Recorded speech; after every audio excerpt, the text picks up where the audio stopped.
चालू कर चालू मैं देखो थाने पहले अच्छा। गुड मॉर्निंग, सुप्रभात, शुभ सकाल। आज हम साम्य मंच association of first generation advocates आप सभी के यहाँ आए हैं और जैसा कि आप देख सकते हैं हम आपके लिए यहाँ पर एक लीगल अवेयरनेस कैंप ऑर्गेनाइज किया है हमने यहाँ पे। इसी के साथ मैं आपको बताना चाहूँगा कि आज के हमारे मुख्य अतिथि है श्री एडवोकेट कार्तिक शुक्ल। एडवोकेट कार्तिक शुक्ल एक बहुत ही जाने वाले वकील हैं नागपुर के, जो काफ़ी सालों से सिविल, क्रिमिनल और कॉन्स्टिट्यूशन के फील्ड में प्रैक्टिस कर रहे हैं। ये नागपुर और दिल्ली समाज जैसे हर कोर्ट में कितने कोर्ट्स हैं, जैसे नेशनल ग्रीन ट्रिब्यूनल हो गया, जैसे हाई कोर्ट हो गया, सिविल कोर्ट हो गया, डिस्ट्रिक्ट कोर्ट हो गया, हर कोर्ट में इनकी प्रैक्टिस काफ़ी अच्छी प्रैक्टिस है। इसी के साथ ये काफ़ी गवर्नमेंट ऑर्गेनाइजेशंस को भी रिप्रेजेंट करता है, जैसे HUDCO, power grid limited, coal of India, CDI और फॉरेस्ट डिपार्टमेंट। इसी के साथ मैं ये बताना चाहूँगा कि एडवोकेट कार्तिक शुक्ल महाराष्ट्र के आज तक के सबसे यंगेस्ट स्पेशल पब्लिक प्रोसिक्यूटर रह चुके हैं और इन्होंने काफ़ी high profile tiger poaching cases, जो काफ़ी सीरियस क्राइम है टाइगर पोचिंग का, उसमें स्टेट की तरफ से रह के काफ़ी लोगों को बेल वगैरह मिलने से इनकार किया है और जो गलत काम करते थे टाइगर पोचिंग को उनको सजा दिलाने के लिए स्टेट की मदद की है। इसी के साथ साथ ये नागपुर हाईवे 7 जो बना है, नागपुर जबलपुर वाला जो हाईवे है, उसकी तरफ उसकी सर का बहुत एक्टिव पार्टिसिपेशन था। और इसी के साथ सर एक ED के लिए, जो ED आप सबको पता है, उसके सर स्पेशल पब्लिक प्रोसिक्यूटर भी है और सर के काम के लिए सर को 2017 में sanction Asian wild life service award मिला था। इसी के साथ मैं रितेश मुरारका का स्वागत बुलाना चाहूँगा ताकि वो सर का स्वागत कर सकें।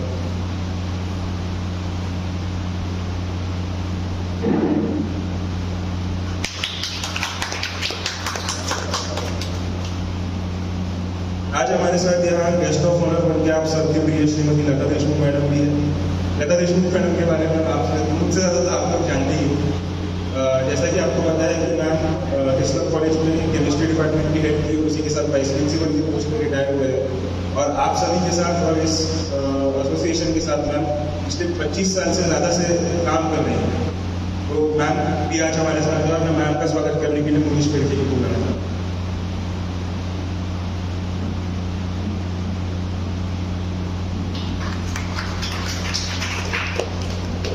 इसी के साथ हमारे साथ है आज डॉक्टर रचना शेखावत मैम।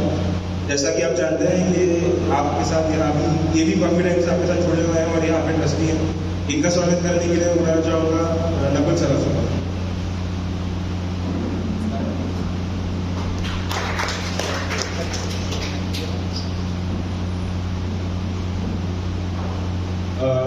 कार्यक्रम चालू करने के पहले मैं तीनों गेस्ट को रिक्वेस्ट करना चाहूँगा कि आप प्लीज़ वहाँ पे आइए, फोटोज के पास आके माला अर्पण करिए।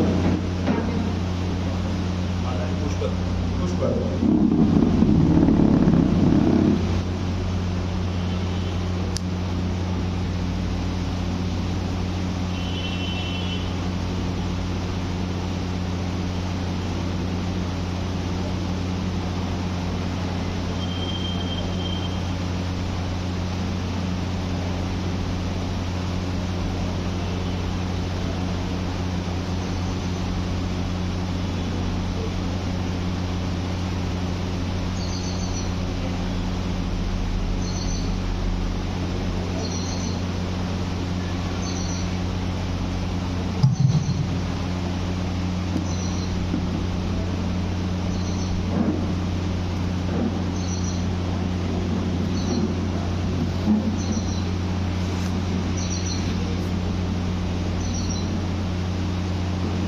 आप सबका ज़्यादा समय ना लेते हुए मैं कार्यक्रम की शुरुआत करना चाहूँगा, जिसके साथ मैं श्रीमती लता देशमुख मैडम को ये चंद शब्द 10-15 मिनट के लिए कुछ आपको एड्रेस करने के लिए बोलना चाहूँगा।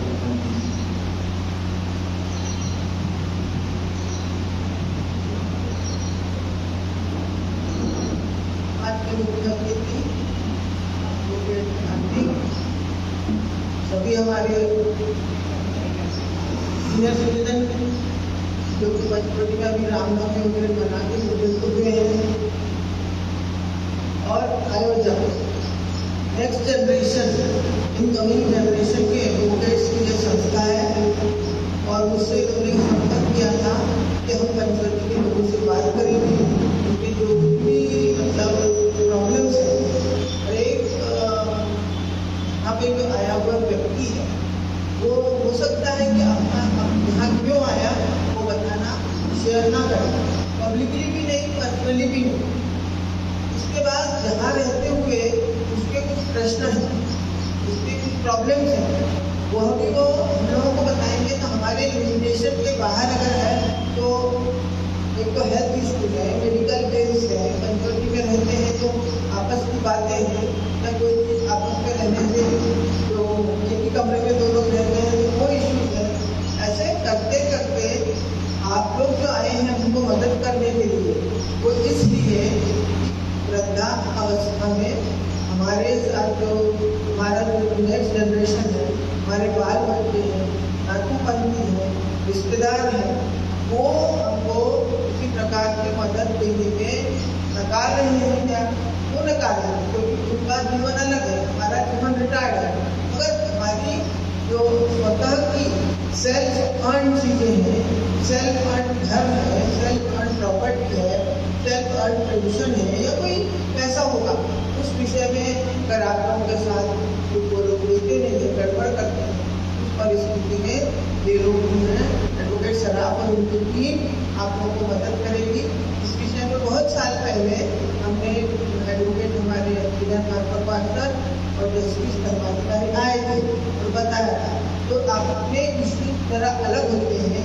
हमारी जो संस्कार है और हम जो जिस संस्कारों में बड़े हुए हैं, अपने ही बच्चों के साथ इस उम्र में, ढलती हुई उम्र में हम किसी प्रकार का वाद विवाद नहीं करना चाहते। उसके लिए आप लोग सब यहाँ आमंत्रित हैं, आप यहाँ रहिए। ऐसी कोई परिस्थिति आ जाती है जिस समय आपको जरूरत पड़े किसी भी लीगल एडवाइस के लिए, जो संस्था है ये सामने आई हुई है। और मैं आप सभी का धन्यवाद करती हूँ कि आप लोगों ने अपना समय दिया इतनी गर्मी में यहाँ आकर, और हम लोगों का जो कुछ भी अभी 10-15 प्रश्न पूछे उसमें से आधे प्रश्न हुआ, तो हमको अवेयरनेस, इसकी जानकारी के विषय में तो भी आप लोग शांतता से सुन लें, उसका मनन करें, एक फॉर्म देंगे वो लोग भर के। धन्यवाद। धन्यवाद। जैसा कि आप सबने सुना, लता मैम ने आपको बताया है कि आज का कार्यक्रम इस बारे में होगा, क्या बताएंगे आपको। इसी के साथ मैं हमारे मुख्य एडवोकेट कार्तिक सूर्य सर को बोलना चाहूँगा, प्लीज आपको बोलिए। नमस्कार। देखिए, मैं बहुत सारी जगहों पे लेक्चरर करके जाता हूँ, गेस्ट लेक्चरर। जब नकुल मेरे पास आया था ये विषय को लेके, तो मैंने पहले इसको अप्रोच किया था यही सोच के कि इसको भी मैं लेक्चर जैसे आपको दूंगा। पर जैसे जैसे मैं ये सब्जेक्ट को पढ़ते गया, उसकी तैयारी करते गया, मुझे रियलाइज हुआ कि इस पर आपको लीगल भाषण देने में कोई मतलब नहीं। मुझे यहाँ आके आपको समझाना कि आपकी क्या पावर्स हैं, आपकी क्या राइट्स हैं, वो ज़्यादा इम्पोर्टेंट है इससे कि मैं आपको लॉ के बारे में बताऊँ। तो ये जो मेरा आज का आप जो भी बोलेंगे, संवाद बोलिए या लेक्चर बोलिए, इसको मैं कॉन्वर्सेशनल रखना चाहूँगा। मतलब मैं यहाँ खड़े होकर आधा घंटा आपको कोई चीज़ पे भाषण दूँ, ये मैं ये नहीं चाहता। मैं ये चाहता हूँ कि मैं आपको आपके संविधान और अलग अलग स्टैच्यूज के अंदर आपके क्या क्या राइट्स हैं वो मैं आपको समझाऊंगा। चलते चलते किसी को कहीं पे भी कभी भी सवाल आता है तो आप हाथ उठाइए, हम लोग उस पर वैसे ही एड्रेस करेंगे। अब इससे चालू करते ही मैं आपको पहले बताऊं कि इसको बेसिकली हम लोग 4 अलग अलग तरीकों से देख सकते हैं। एक है लेजिस्लेचर, मतलब जो कॉन्स्टिट्यूशन और उसके बाद बने हुए एक्ट्स हैं उसके अंदर आपके क्या राइट्स हैं। दूसरा है गवर्नमेंट स्कीम्स, जब सरकार ने आप जैसे लोगों के लिए क्या क्या स्कीम्स बना के रखी है और आप उसको कैसे अवेल कर सकते हैं। और फिर तीसरा ऑफकोर्स है कि हाई कोर्ट्स और सुप्रीम कोर्ट ने ये इश्यूज को कैसे समझा है, उसके ऊपर क्या जजमेंट्स दिए हैं, जिसके बेसिस पे आपके राइट्स के ऊपर आपको इम्प्लीमेंटेशन आसानी हो जाए। अब इससे अगर अपन चालू करें तो सबसे बड़ा जो लेजिस्लेशन में प्रावधान है वो है संविधान के अंदर। संविधान में आर्टिकल 41 में बोला गया है कि ओल्ड एज के लोगों के लिए सरकार की ऑब्लिगेशन है कि वो बेनिफिशियल लेजिस्लेचर बनाए। तो एक सरकार के ऊपर ड्यूटी कास्ट की गई है कि आपको ये कैटेगरी के लोगों की, और वो आर्टिकल 41 में सिर्फ एक कैटेगरी नहीं है, कई सारी कैटेगरी है, पर उसमें से एक कैटेगरी है ओल्ड एज लोगों कि आप इन लोगों के लिए बेनिफिशियल लेजिस्लेचर बनाए। बेनिफिशियल लेजिस्लेचर का मतलब ये होता है कि कोई भी पीड़ित आदमी जो वो कैटेगरी में रहता है वो लेजिस्लेचर का यूज करके अपना काम कर पाया। तो ये संविधान के प्रावधान की वजह से एक एक्ट बना है, वो मेन एक्ट है जिसके ऊपर अपन आगे बात करेंगे। और उसके पहले एक और मैं आपको बताऊं कि सीआरपीसी, जिसको कोड ऑफ क्रिमिनल प्रोसीजर बोलते हैं, उसके अंदर भी एक प्रावधान किया गया है सेक्शन 125, जो बोलता है कि जो बच्चे हैं उनके ऊपर एक ऑब्लिगेशन है कि वो अपने पेरेंट्स का ध्यान रखें। अच्छा, अब ये प्रोविजन इंटरेस्टिंग इसलिए है कि इसमें सिर्फ ध्यान रखने के बारे में बात नहीं की गई, इसमें ये भी बोला है कि अगर वो ध्यान नहीं रखते हैं तो आप लोग कोर्ट में अर्जी कर सकते हैं और वो अर्जी 60 दिन के अंदर डिसाइड करनी पड़ेगी। और समझिए आपके पास प्रावधान नहीं है अर्जी करने का, तो आप खुद ना करते हुए किसी के थ्रू भी करवा सकते हैं। तो जैसे आज की ये जो ऑर्गेनाइजेशन है जिसने एक कार्यक्रम होल्ड किया है, आपको अगर कोई भी तकलीफ है, आपको मेंटेनेंस नहीं मिल रहा है, आप इनको भी बोल सकते हैं और ये लोग आपके बिहाफ पे याचिका डाल के एप्लीकेशन करके आपके लिए कोर्ट से डायरेक्टली मेंटेनेंस ला सकते हैं। और वो मेंटेनेंस इनके पास नहीं जाएगा, वो डायरेक्टली आपके अकाउंट में जाएगा। दूसरी चीज, और ये भी बहुत, इसको इंग्लिश में बोलेंगे फोरसाइट, दूर का पहले से सोच रखा था कि जो इनको खर्चा होगा ना, ये खर्चा भी कोर्ट आदेश करेगी कि आपके बच्चे इन लोगों को दो। तो कोर्ट फीस रहती है, कोर्ट एक्सपेंसेस रहते हैं, वो भी आप लोगों को नहीं देते, वो भी इनके थ्रू आप लिटिगेशन करके निकाल सकते हैं। अच्छा, दूसरा इसमें एक और बहुत इंटरेस्टिंग प्रावधान ऐसा है कि जब तक आपकी याचिका फाइनली डिसाइड नहीं, एक होता है कि आपकी याचिका डालते हैं और उस पर जजमेंट आता है या ऑर्डर आता है, जब तक आपकी वो फाइनली डिसाइड नहीं हो, जब वो पेंडिंग है, उस समय क्या होगा? तो उस समय भी जिसको हम लोग इंटरिम रिलीफ बोलते हैं, इंटरिम मेंटेनेंस आपको आपके बच्चों से कोर्ट ऑर्डर करते हुए मिल सकता है। और ये सारी चीजें कोर्ट को एक्सपेडिशियसली करनी है। एक्सपेडिशियस मतलब तुरंत के तुरंत करनी है, वो डिले नहीं कर सकती है। अब हुआ ऐसा है कि जब ये विषय में नकुल से डिस्कस कर रहा था, तो नकुल ने मुझे बताया कि ऑलरेडी ये प्रावधान है, पर प्रैक्टिकली ऐसा नहीं है कि आप चाहे ना चाहे, ये चीजों को टाइम काफी लगता है। इसके ऊपर नकुल के साथ मैंने सोल्यूशन डिस्कस किया है और हम लोग हाईकोर्ट में सोच रहे हैं कि याचिका डाले, कोई एक व्यक्ति के लिए नहीं, जितने सारे केसेस पेंडिंग है उन सब के लिए, कि इवन तो यहाँ पे प्रावधान है कि आपको 60 दिन में डिसाइड करना है, फिर भी केसेस को इतना टाइम लग रहा है, तो आप हाईकोर्ट आदेश दें ये ट्राइब्यूनल को कि आप इसे जल्दी से जल्दी डिसाइड करें। इसके अलावा जो पर्सनल लॉज है, जैसे कि Hindu adoption and maintenance act और मुस्लिम पर्सनल लॉ, ये दोनों में भी प्रावधान दिया गया है कि एक ऑब्लिगेशन है बच्चों पे अपने पेरेंट्स को, सीनियर सिटीजन्स को मेंटेन करने का। और वो मेंटेनेंस सिर्फ ऐसा नहीं है कि पैसा दे दिया हो गया, उसमें मेडिकल मेंटेनेंस, उसमें उनका डेली नीड्स सब कुछ कवर्ड। इस सब के अलावा क्या हुआ है कि जैसा मैंने आपको बताया था, संविधान में प्रावधान होने की वजह से स्टेट के ऊपर एक ऑब्लिगेशन है कि स्टेट कुछ एक्शन ले। तो स्टेट ने 2007 में एक एक्ट बनाया है, maintenance and welfare of parents and senior citizens act 2007। अब ये एक्ट है छोटा सा, पर इसके अंदर बहुत सारे बेनिफिशियल प्रोविजंस दिए गए हैं। सबसे पहला तो यही है कि एक ऑब्लिगेशन कास्ट किया गया, एक रिस्पॉन्सिबिलिटी दी गई है बच्चों पे, वो सीनियर सिटीजन्स का, अपने पेरेंट्स का ध्यान रखना है। वहाँ पे ये भी प्रोविजन बनाया गया है कि समझिए बच्चे नहीं है पर ग्रैंड चिल्ड्रन है और वो एडल्ट बन चुके हैं, 18 साल के ऊपर के और कमाते हैं, तो वो अपने पोतों के और पोतियों से भी आपके मेंटेनेंस मांग सकते हैं।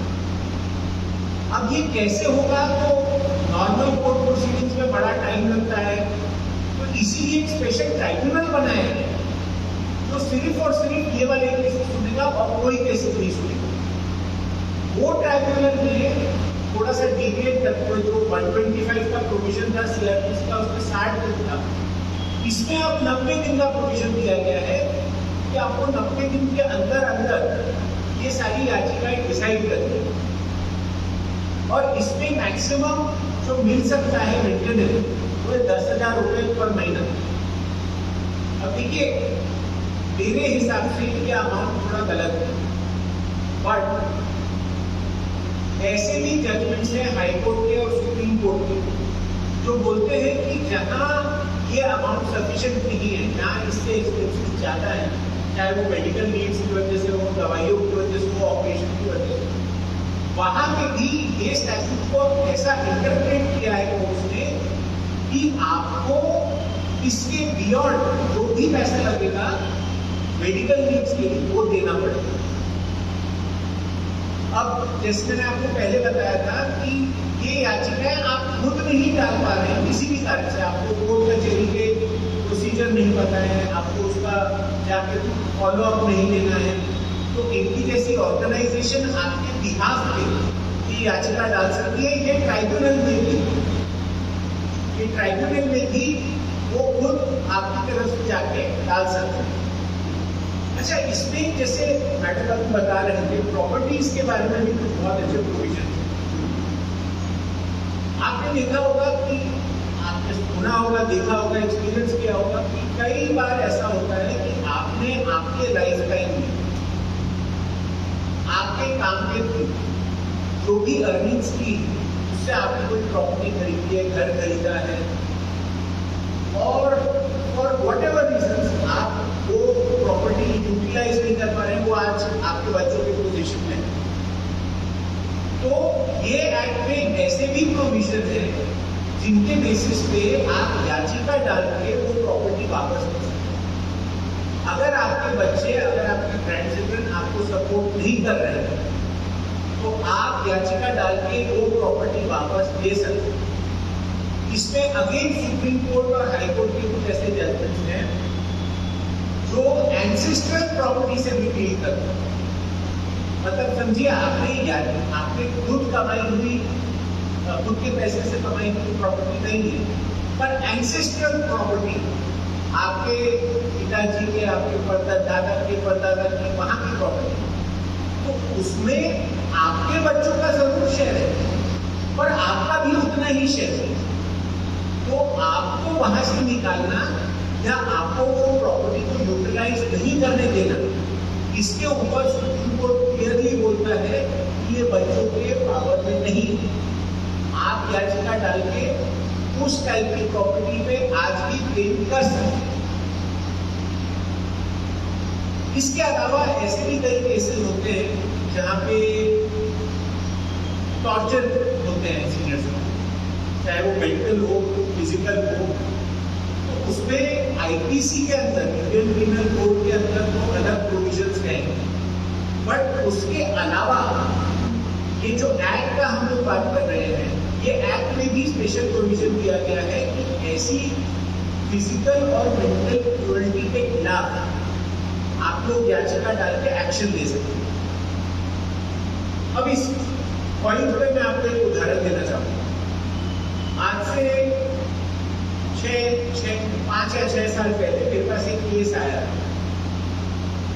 इंटरेस्टिंगली वो केस था एक रिटायर्ड जज साहब का।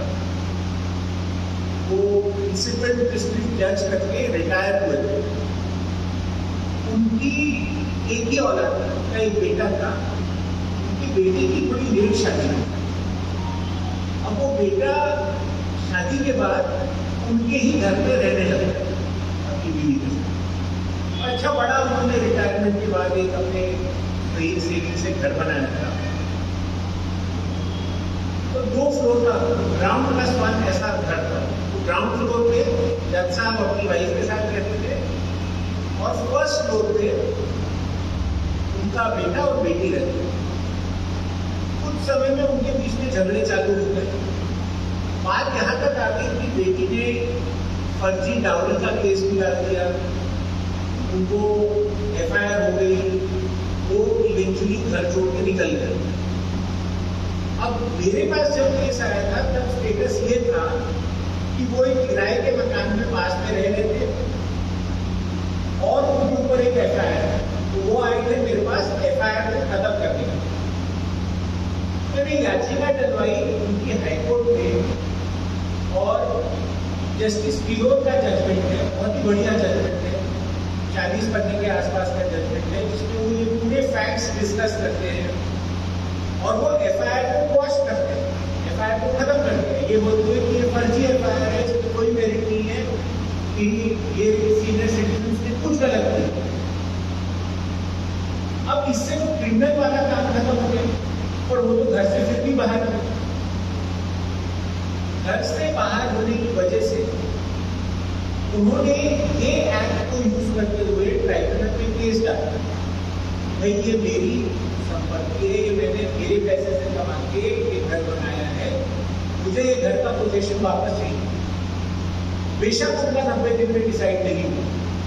लॉ बोलता है कि 90 दिन में डिसाइड होना है, नहीं हुआ होगा, समय लगा। पर पॉइंट ये है कि साल सवा साल बाद उनको कोर्ट के ऑर्डर से पुलिस के थ्रू वो पोजीशन दिया गया वापस उनके खुद के घर में। तो मैं आपको ये बताना चाह रहा हूं ये उदाहरण से कि आपके पास रेमेडीज बहुत सारे हैं। हाँ, कानून के हिसाब से जो टाइमलाइन है शायद वो टाइमलाइन में आपको रिलीफ ना मिले, और जब तक आप ये रेमेडीज को एक्सरसाइज नहीं करेंगे, जब तक आप अपना राइट एनफोर्स नहीं करेंगे, तब तक आपको कुछ भी मिलना इम्पॉसिबल है।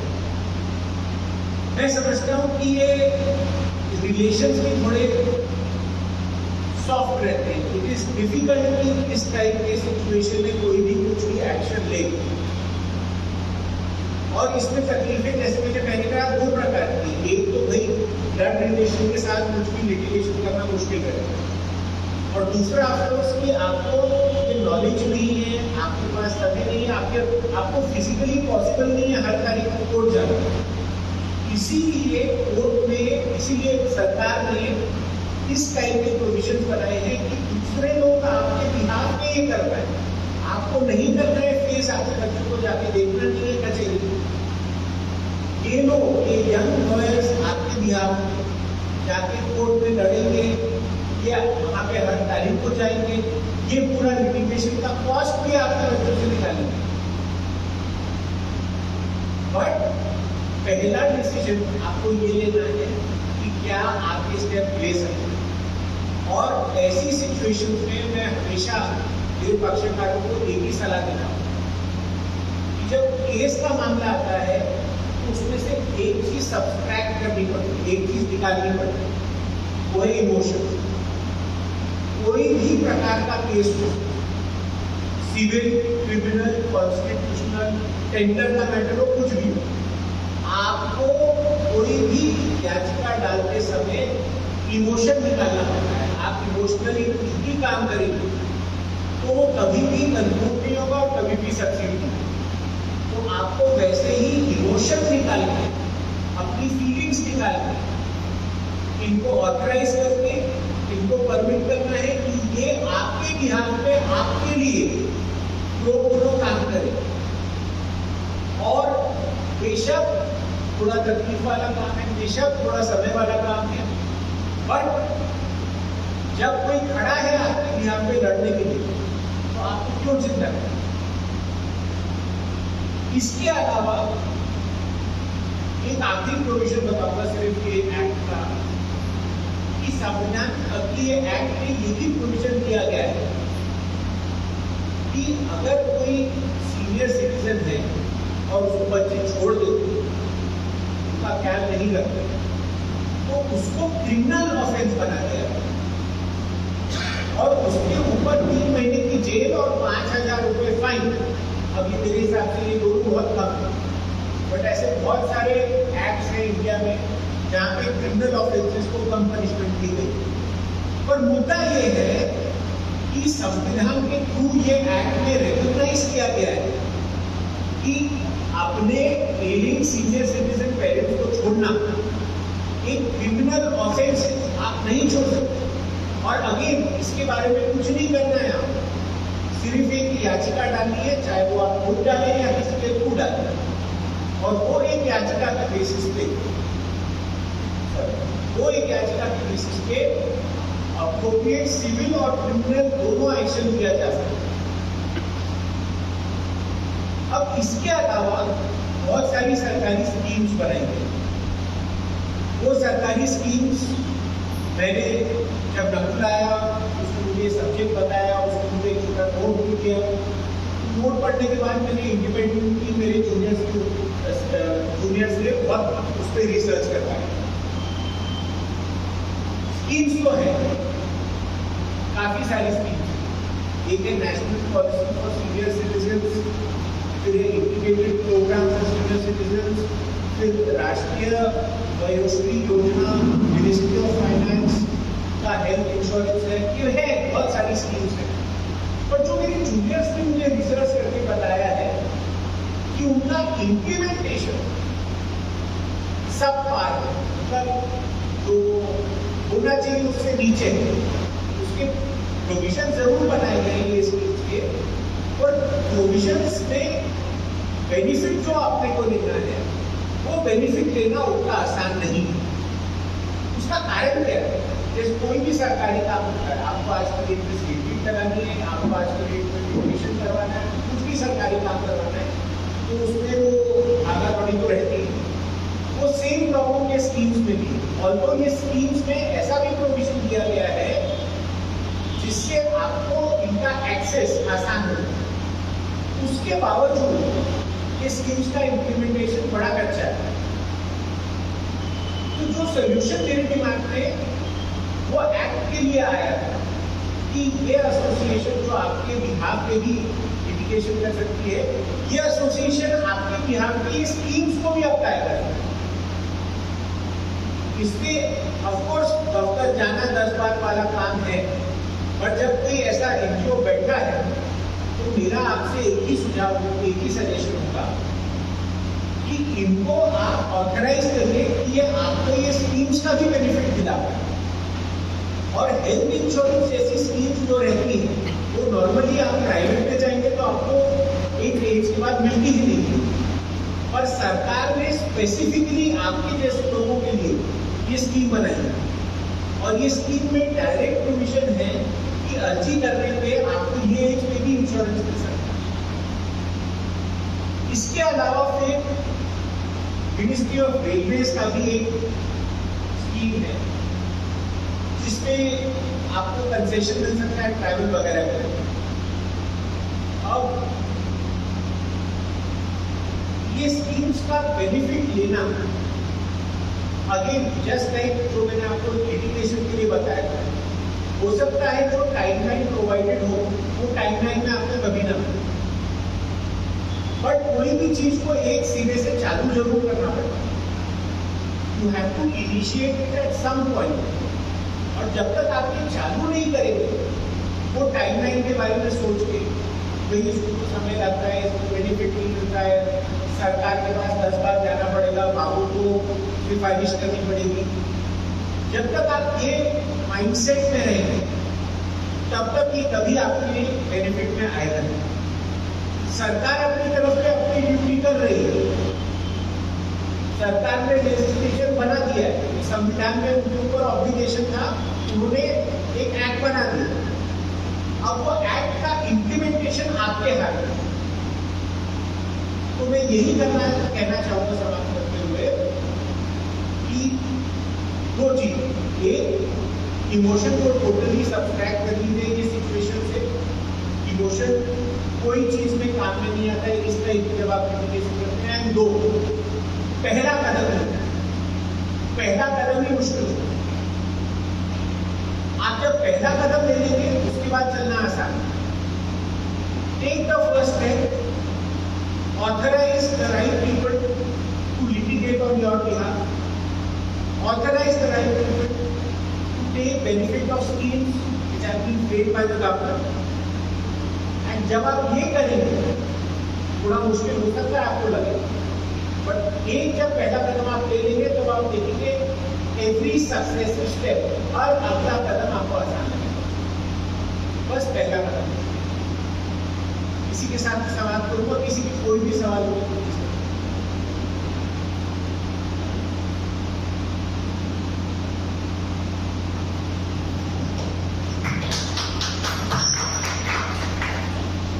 सर ने अभी आपके सामने बहुत अच्छे से अपनी बात रखी और आपको शायद समझा भी होगा कि वो क्या कहना चाहते हैं। अब देखिए, मैं आपसे उम्र में भी छोटा हूँ और ज्ञान में भी छोटा हूँ, लेकिन मैं इतना जानता हूँ कि अगर आप अपने अधिकार के लिए खड़े नहीं रहेंगे तो आपको आपका अधिकार नहीं मिलेगा। अगर आप सामने आके खुद से, अभी बहुत सारे लोग झिझकते हैं कि अपने बच्चों को कैसे क्या हम कोर्ट कचहरी में घसीटे, पर जैसे मैं वो मैम के पास जब मिलने आया था आज से 10 दिन पहले, तो उन्होंने एक अच्छी बात बोले थे कि वृद्धाश्रम जैसी चीजें होना ही नहीं चाहिए, क्योंकि ये है इसलिए बच्चे अपने माँ बाप को यहाँ आके छोड़ देते हैं। अगर ये नहीं रहेंगे तो उनको पालेंगे पोसेंगे।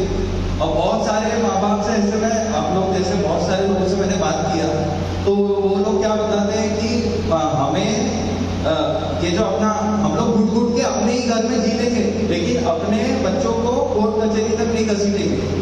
उनकी भावनाएं उनको समाज के सामने हमें गलत नहीं साबित करेंगे।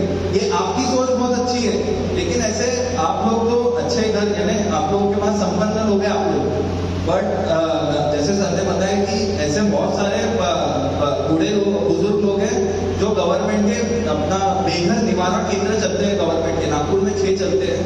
आप उनकी स्थिति अगर वहां जाके देख लेंगे तो आपके आंखों से आंसू आ जाएंगे। वो लोग इतनी खराब स्थिति में रह रहे हैं, दवाइयों की कमी, यानी प्रॉपर वेंटिलेशन नहीं, फैसिलिटीज कुछ भी नहीं, और सिर्फ बिस्तर पे पड़े हैं और कोई पूछने वाला नहीं उनको, यानी इतनी खराब स्थिति में खड़े हैं। और मेरा एक मानना है कि अपन क्या सोचते हैं कि हम कैसे आगे बोले, यानी लेकिन किसी ना किसी को आगे समाज में एक उदाहरण साबित करना पड़ता है, तब जाके समाज के बाकी लोग भी उस चीज को देखते हैं कि नहीं, इसको न्याय मिला तो मुझे भी मिलेगा। अब जैसे आप लोगों को शायद पता नहीं होगा, मैं तो न्यूज़पेपर में पढ़ा था, गवर्नमेंट में डेटा है 7 लाख से भी ज्यादा ये बूढ़े लोगों के गुजारा भत्ता के ऊपर केसेस पेंडिंग है, और शायद उससे ज्यादा का आंकड़ा होगा, और 33 लाख केसेस तो चालू है, पेंडिंग का बता रहा हूँ मैं, जो अभी हो चुके हैं। तो ऐसे बहुत सारे किसी की प्रॉपर्टी से, सर ने बोला प्रॉपर्टी से रिलेटेड चीजें रहती है, थोड़ी कोई और चीजों से रिलेटेड आपकी परेशानियां रहती है, वो सब आप सर को बताइए तो आपकी शायद मैम भी बैठे, मैम भी शायद कोई चीज से मदद कर सके आपकी, यहाँ की कोई समस्या है तो मैम भी सुलझा सकेंगे। और दूसरी बात कि अभी जैसे कोई आप लोग संकोच तो करोगे कि बाकी सब लोग बैठे, मैं अपनी परेशानी कैसे क्या बता दूं, लेकिन आप लोग यहाँ पे एक परिवार समान रहते हैं, रोज सुबह का नाश्ता, शाम का खाना, रात का सुबह का खाना सब साथ में मिलकर करते हैं, तो एक परिवार में सबको अपने दुख दर्द के बारे में पता रहता है। तो आप लोगों से मेरी विनती है कि ये सब को ना सोचते हुए मैं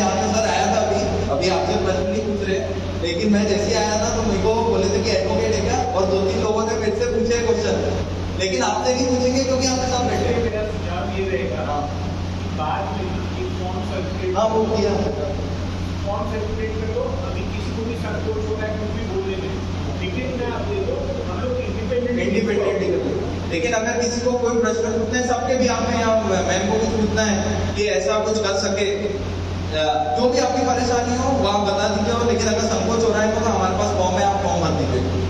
और किसी को कोई प्रश्न पूछना मैं है? आपको जो नंबर 1 संकोच लोगों को होता है वो होता है फीस के बारे में। मैं आपको ये चीज़ क्लियर कर दूँ, मैंने नकुल को मेरे ऑफिस में उसी दिन बोला था कि जो याचिका हम लोग हाईकोर्ट में डालने की बात कर रहे हैं, ये जो पेंडिंग केसेस हैं इनको जल्दी डिसाइड करिए। वो मैं नकुल की एसोसिएशन के बिहाफ पे फुकट में लड़ रहा हूँ।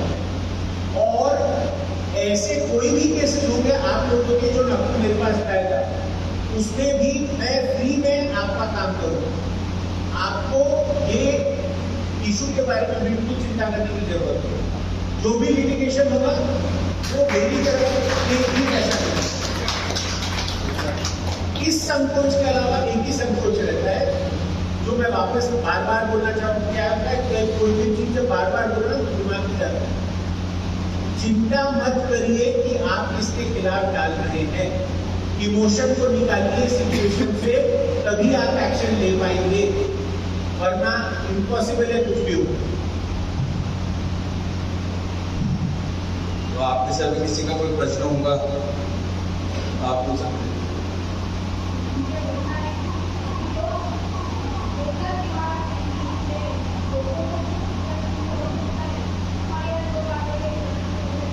इधर आ रही है ना?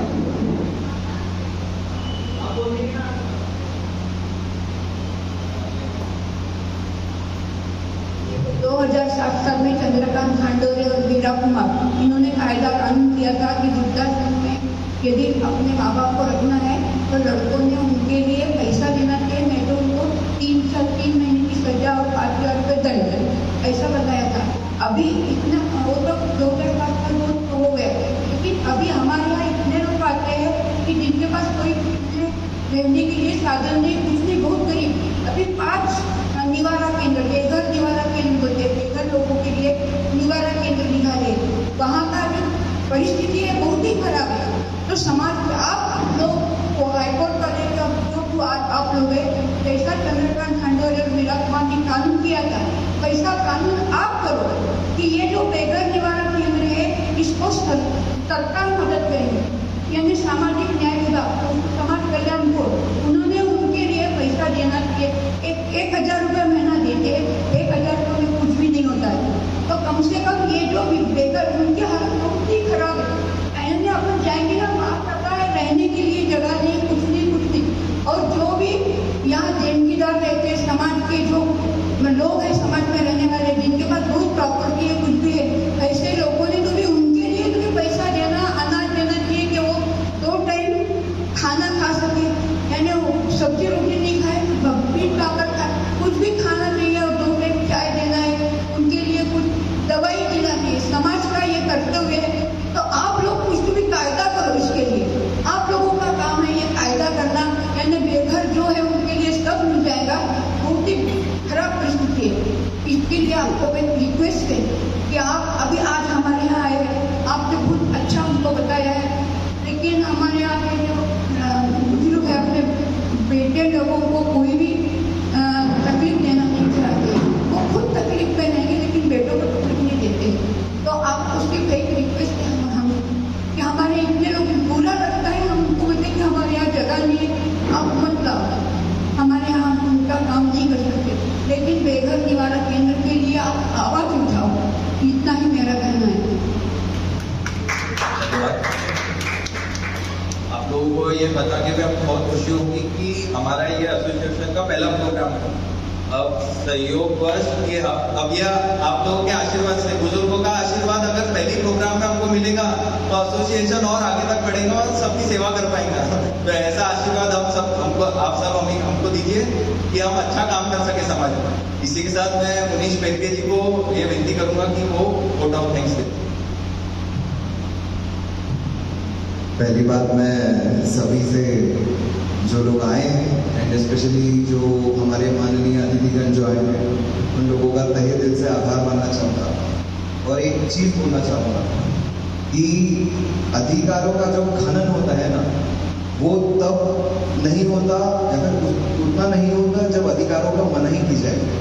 अधिकारों का खनन सबसे ज़्यादा तब होता है जब अधिकारों के बारे में जानकारी ही ना हो। और आज ये जो अधिकारों के बारे में जानकारी ना होना या फिर उसके बारे में किसी भी प्रकार की इंफॉर्मेशन ना होना या पहुंच पाने का तरीका ना पता होना, इसका जो अंधकार है, इस अंधकार में पहला दिया जो है वो कार्तिक शुक्ल सर ने आज लगाया है आगे। तो आज जो पहला दिया लगा है ना, इस दिए के साथ में दिए से दिया लगाते हुए हम लोग ये कसम खाते हैं कि जितना हो सके, जैसा हो सके और हमारे बल में जितना बन सके और हमसे ज्यादा बन सके, इतना कोशिश करके आप लोगों के जीवन में जो जो छोटी मोटी चीजें हैं, जो जो छोटी मोटी तकलीफें हैं, बड़ी भी हैं, तो उनके ऊपर में प्रकाश डाल के उन चीजों का निवारण करने की एक कोशिश कर सकें। बस ये चंद शब्दों के साथ में मैं आपका तहे दिल से आभार मानता हूँ सर, तहे दिल से आभार मानता हूँ मैं। धन्यवाद। Thank you so much.